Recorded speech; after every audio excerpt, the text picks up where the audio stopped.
So before we begin the capstone, I want to show you how to import a machine. And I'm going to show you, starting with Blue, how to import Blue, which is a Windows machine. And then we're going to go ahead and import a Linux machine in a later video, so that way you should know how to do both, though the process is exactly the same.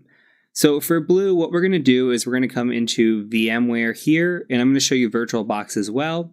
We're going to go Open Virtual Machine, and you're just going to select the file that should be available to you here, which is Blue. I've already done that through the magic of editing, so it's already here, and I'm just going to go up here and show you that. We'll get to settings here in a second.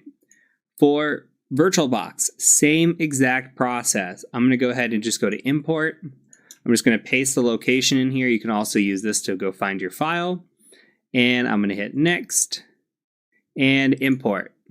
Okay, and it should start importing this file. So here we go, it's importing. It'll take 50 seconds, that's fine. Gives me time to talk about the settings. So you can see here that we are in bridged mode.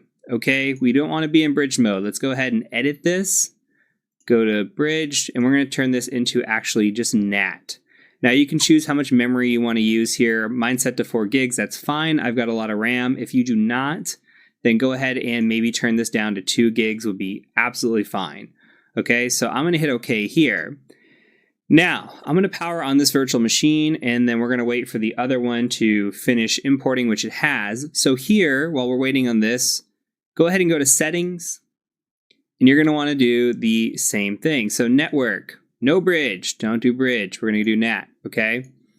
And then we're going to just enable the network adapter here.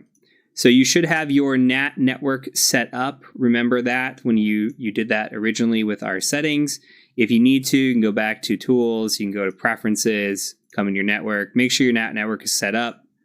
Anyway, come in here, you can go to your settings, and again, make sure that this is on NAT. So, or NAT network, I apologize, NAT network right here, okay? And then I'm gonna hit OK. And then all you need to do is power this on. I'm going to show you with the virtual or the VMware, it's going to be the same process. Now, you can log in as the administrator. You're going to get credentials for every box. That is for the sole purpose that you can access the IP configuration and find the IP of this machine. Okay, just to make it a little bit easier. So there will be an accounts file in here. And here you can see the administrator password is password456!. So we're just going to do that. And we're going to make sure that this box is online and that we can communicate. So I'm going to quickly go to Command, and you can install VMware tools if you want, make this pretty, all that jazz. I'm not going to do that here. I'm just going to quickly figure out what's what. You can see 192.168.138.135. I'm going to come over to Kali Linux.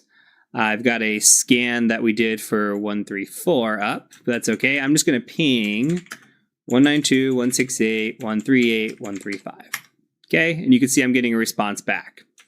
And that's it. You need to make sure that you can communicate with your machine. So if you're running VirtualBox, make sure you spin it up, you log in, you figure out what it is that your IP address is, and go from there. Very, very straightforward. So that is it for this video.